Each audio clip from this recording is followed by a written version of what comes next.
Bonjour, aujourd'hui nous allons traiter d'un sujet relatif à l'existence de Dieu. Nous allons présenter des arguments qui militent en faveur de l'existence de Dieu.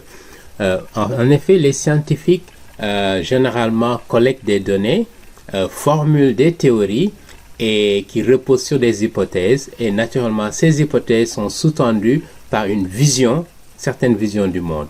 Et aujourd'hui, la plupart des scientifiques épousent la théorie de l'évolution, le darwinisme, justement pour expliquer l'origine de cet univers qui aurait commencé il y a 13,8 milliards d'années selon ce qu'ils disent. Le Soleil serait apparu il y a 4,5 milliards d'années et naturellement, après des processus long évolutionnaire, ça aboutit également à la création de la Terre.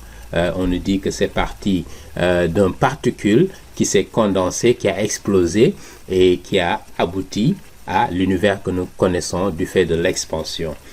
Cela, comme je l'ai dit, ça repose sur une vision du monde qui élimine complètement l'existence d'un créateur ou l'existence que certains scientifiques appellent un concepteur intelligent.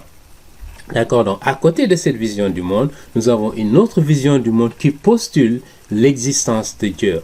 Et aujourd'hui, nous allons présenter justement des arguments qui militent en faveur de l'existence de Dieu sur la base de cette vision du monde. En général, nous savons que aujourd'hui, le discours philosophique moderne est essentiellement dominé par l'athéisme et également du fait des progrès scientifiques et technologiques, beaucoup sont amenés à remettre en cause l'existence d'un Dieu parce que selon ces progrès techniques et scientifiques qui sont réalisés aujourd'hui au XXIe siècle, ils n'ont pas besoin d'un quelconque Dieu pour pouvoir exister. Et donc, ils se sentent autosuffisants et ils estiment qu'ils n'ont pas besoin d'un Dieu pour exister. Nous avons des gens qui ont une vision matérialiste de cet univers et qui estiment que tout ce qui est immatériel, tout ce qu'on ne peut pas observer avec des données, ne relèverait pas du réel, n'existerait pas en d'autres termes. Et pourtant, il y a pas mal de scientifiques aujourd'hui qui ne sont pas forcément chrétiens, qui reconnaissent qu'au-delà des phénomènes physiques qui représenteraient peut-être 10% dans cet univers, il y aurait des éléments non physiques ou immatériels qui seraient dans cet univers. Mais cela, c'est un autre débat que nous réserverons pour un autre jour. Mais pour revenir à notre sujet aujourd'hui, nous avons beaucoup donc qui sont allés même ont poussé le bouchon plus loin en décrétant en fait la mort de Dieu et en mettant en place ce qu'ils appellent le nihilisme comme façon de vivre ou de comprendre notre existence ou cet univers. Et aujourd'hui donc, nous allons présenter quelques arguments, nous allons présenter 3 lois fondamentales qui prouvent l'existence de Dieu, d'un Dieu créateur, comme la Bible nous l'affirme au premier chapitre du livre de la Genèse. Les premières lois que nous allons présenter sont les lois de la logique. Ces lois de la logique disent quoi? En fait, la logique, c'est une succession de raisonnements qui aboutissent à des conclusions données. Par exemple, si vous êtes un athlète et vous voulez remporter une médaille aux Jeux Olympiques, naturellement, ce que vous allez faire, vous allez commencer à vous entraîner assidûment, régulièrement, sérieusement. Vous allez travailler et vous allez vous doter également d'un coach qui va vous guider, qui va vous orienter pour identifier vos talents, vos qualités, également vos faiblesses pour vous aider à avoir une chance de remporter une médaille. Par contre, si vous êtes un athlète et vous passez votre temps à dormir, à festoyer, à ne pas vous entraîner de façon régulière et vous ne vous dotez pas d'un coach qui peut vous orienter, qui peut vous stimuler et vous aider, naturellement, il y a très peu de chances que vous puissiez remporter une médaille aux Jeux Olympiques. C'est en fait cela qu'on appelle la logique. Et tout être humain, naturellement, se soumet à cette loi naturelle qui est là dans notre univers. D'accord? Et nous avons à l'intérieur de ces lois de la logique, nous avons également ce qu'on appelle les lois de la non-contradiction. C'est-à-dire, en d'autres termes, vous ne pouvez pas avoir une chose et son contraire qui soit vrai en même temps. Par exemple, vous ne pouvez pas dire que vous êtes végétarien si vous mangez de la viande de bœuf. Donc cela va de sens. Et donc, les êtres humains, qu'ils soient athées, ou qu'ils croient en un Dieu, ou qu'ils soient agnostiques, naturellement, se soustraient tous à ces lois de la logique. Parce que celles-là relèvent d'un raisonnement logique. Et s'il y a des lois de la logique, naturellement, il y a quelqu'un qui est à l'origine de ces lois de la logique. Et le point de vue chrétien postule que justement, c'est Dieu qui a mis en place cette logique-là, ces lois de la logique, en nous donnant l'intelligence lorsqu'il nous a créés. D'accord? Maintenant, en d'autres termes, ces lois reflètent la façon de penser de Dieu. Donc, à travers les raisonnements que nous faisons en tant qu'être humain, que toute personne est capable de suivre, d'accord? Ça montre une empreinte d'une intelligence qui est supérieure à nous êtres humains et qui serait à l'origine de ces lois et qui voudrait que nous également, nous puissions penser comme lui il pense. D'accord?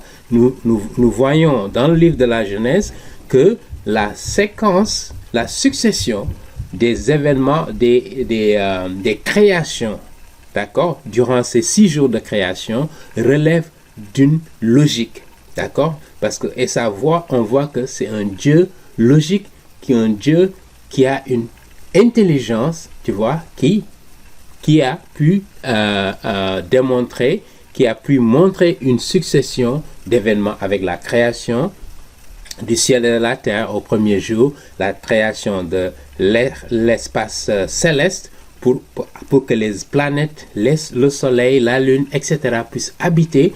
Également, il a séparé la terre des eaux pour que les êtres humains puissent habiter, les animaux également et les plantes, etc., etc. D'accord, jusqu'au 6e jour où il a créé Adam et Ève comme les premiers êtres humains avec une intelligence supérieure également il les a créés à son image. D'accord, et donc les lois de la logique, quel que soit là où vous habitez, que vous soyez chinois, que vous soyez burkinabé ou que vous soyez brésilien, personne n'échappe à ces lois de la logique. Donc c'est des lois universelles qui s'appliquent à tout le monde et à tout moment, elles ne changent pas. Par conséquent, donc si vous êtes athée et vous estimez que nous, êtres humains, nous sommes le fruit du hasard, que nous sommes sur cette terre par accident, il n'y a aucune raison pour vous de vous soumettre à ces lois de la logique. Ça ne ferait pas de sens si vous partez avec ce postulat pour dire qu'il n'existerait pas un Dieu, justement, et que, en tant qu'individu, comme on est le fruit du hasard, de l'accident, on peut se permettre de faire ou de penser comme on veut. D'accord? Mais naturellement, ce n'est pas ce que vous faites en tant qu'individu. Même si vous êtes athée, même si vous ne croyez pas en Dieu, vous vous soumettez toujours à ces lois de la logique parce que quelqu'un a mis ces lois de la logique dans notre univers à travers l'intelligence qu'il nous a donnée. D'accord? Donc ces lois de la logique prouvent l'existence d'un Dieu. D'accord? De cet univers. Une deuxième catégorie de lois, et par ailleurs, ces lois de la logique nous distinguent fondamentalement des animaux. Les animaux n'ont pas cette capacité de raisonner que nous avons. En plus d'autres capacités que Dieu nous a données lorsqu'il nous a créés comme êtres. D'accord? Les deuxièmes lois qui prouvent l'existence de Dieu, c'est les lois naturelles de la science, avec les lois de la gravité par exemple, qui font que la Lune tourne autour de la Terre du fait de l'attraction de la gravité terrestre. Donc la pesanteur terrestre fait que la Lune tourne autour de la Terre. Et de même, la Terre tourne autour du Soleil du fait de l'attraction de la gravité du Soleil. Et naturellement, le Soleil aussi tourne autour de notre galaxie qui est la Voie lactée, et d'autres planètes dans d'autres galaxies tournent autour d'elles-mêmes avec cette gravité. Mais comme on le sait naturellement, cette gravité n'est pas le fruit de l'accident, n'est pas là par hasard. Il y a eu un créateur qui a mis en place toutes ces créations-là, le Soleil, les planètes, la Lune, etc., la Terre, d'accord? Les êtres humains, les plantes, les animaux, et il a mis ces lois de la gravité dans cet univers. Et aucun être humain, que vous soyez athée, que vous soyez agnostique, ou quel que soit ce que vous croyez, personne n'échappe à ces lois de la gravité. Nous sommes tous soumis à ces lois de la gravité. En fait, naturellement, quand vous marchez, c'est la loi de la gravité qui vous tire vers le bas, et également des forces dans le sous-sol vous tirent vers le haut. C'est ce qui fait que vous restez en position et vous marchez. Quand vous sautez de quelques crans, vous ne restez pas dans l'air. Pourquoi? C'est à cause de cette loi de la gravité qui vous ramène vers le bas. Donc, que vous soyez athée ou pas, vous vous soumettez tous à ces lois de la gravité. D'accord? Qui prouvent encore une fois, s'il y a des lois de la gravité qui gouvernent notre univers, il y a un créateur de ces lois. Et Dieu a mis dans cet univers des lois mathématiques et des principes physiques que justement les scientifiques s'efforcent de découvrir pour comprendre le fonctionnement de cet univers. Parce qu'une intelligence supérieure a mis en place ces lois-là. Par exemple, si vous prenez Einstein, qui a découvert donc la théorie de la relativité et qui a mis en place une formule assez bien connue, E égale mc au carré. D'accord? Donc c'est un principe mathématique simple qu'il a découvert et qui était là dans cet univers parce que Dieu a placé ça dans cet univers pour que nous puissions comprendre le fonctionnement de cet univers. Et ces lois viennent de lui, donc naturellement, nous tous, en tant qu'êtres humains, en tant qu'univers, nous nous soumettons à ces lois. Même le soleil se soumet à certaines lois, parce que justement, c'est ces lois de la gravité. D'accord? Donc, du fait de ces lois de la science auxquelles nul ne peut échapper, quelle que soit votre vision du monde, prouve l'existence d'un Dieu. Et en dernier ressort, la troisième catégorie de lois concerne les lois morales. Donc ces lois morales prouvent également l'existence de Dieu. En effet, pourquoi devons-nous nous comporter d'une certaine manière en tant qu'être humain? D'accord? Pourquoi devons-nous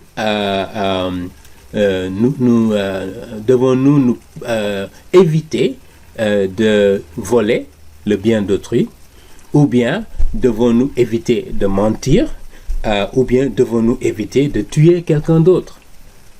Parce que c'est répréhensible, d'accord, aux yeux des individus, que vous croyez à la théorie de l'évolution, que vous soyez athée ou pas, vous rejetez tous ces types de comportements, le meurtre, le vol, etc., le mensonge. Pourquoi? Parce que Dieu a inscrit en vous une conscience qui vous permet de distinguer le bien du mal. D'accord? Et ça, c'est les lois morales auxquelles nul n'échappe. En principe, si vous croyez à la théorie de l'évolution, il importe peu que vous vous comportiez d'une certaine façon morale, parce que vous êtes le fruit d'un accident dans cet univers. D'accord? Vous êtes le fruit d'une évolution qui a pris des millions et des millions d'années, et vous êtes arrivé là par le fruit du hasard, de la sélection naturelle, etc. Donc, il n'y a pas de raison pour vous de vous soumettre à ces lois morales. Et pourtant, vous qui m'écoutez, et que si vous êtes athée, vous vous soumettez à ces lois de la morale.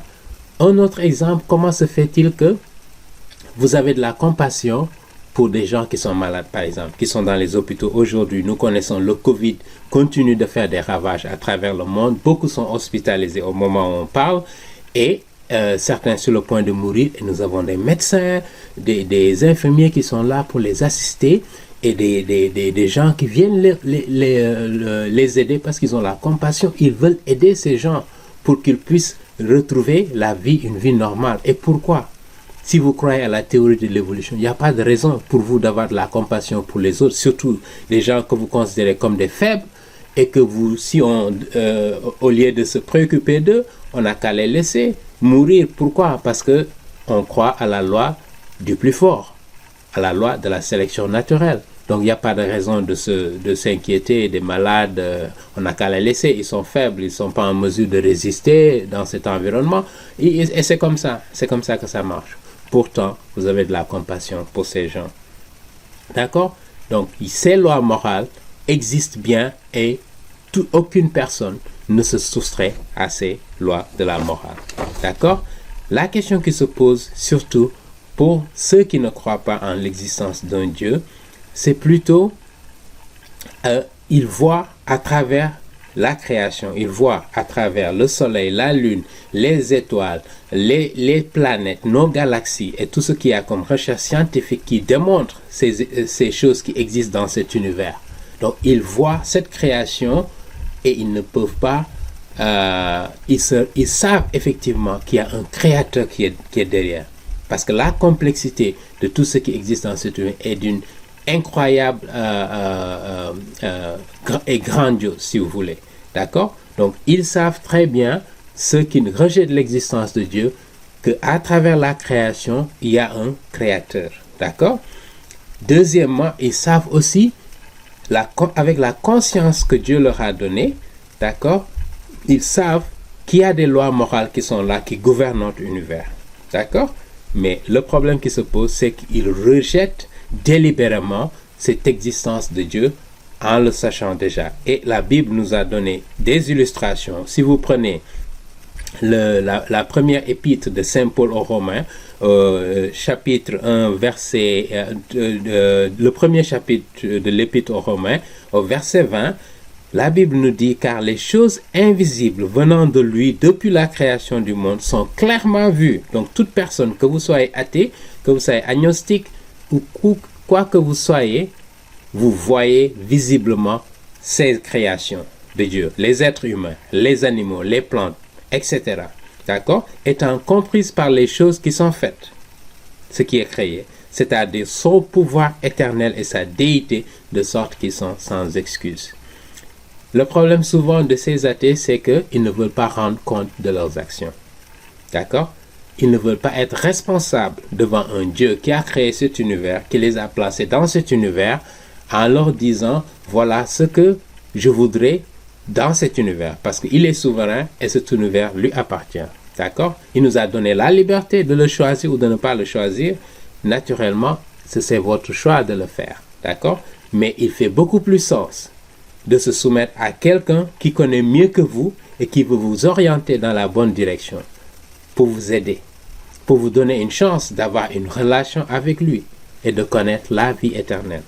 Voilà ce à quoi il appelle les êtres humains. C'est pourquoi les êtres humains ont été le sommet de la création de Dieu, le pinacle de la création de Dieu. D'accord? Donc, voilà ces trois lois fondamentales que j'ai voulu vous présenter pour démontrer l'existence de Dieu. Donc, les lois de la logique auxquelles personne ne se soustrait, que vous soyez athée ou pas. Les lois de la science, telles que par exemple la loi de la gravité, à laquelle nous tous nous sommes soumis, quelle que soit notre vision du même, quel que soit ce que nous croyons. Et enfin, les lois morales. Les lois morales qui font que nous nous comportons d'une certaine manière, parce que justement, nous avons été créés à l'image d'un Dieu qui est moral, d'un Dieu qui a un caractère moral et qui voudrait que les créatures qu'il a faites, les êtres humains, puissent se comporter selon lui, la façon dont il est. D'accord? À son image. Il nous a créés à son image et il voudrait que nos comportements reflètent son caractère moral. Et je voudrais vous inviter, si vous êtes athée, à réfléchir encore sur ces éléments que je viens de présenter, en espérant que nous aurons l'occasion de revenir sur certains de ces points dans nos vidéos suivantes.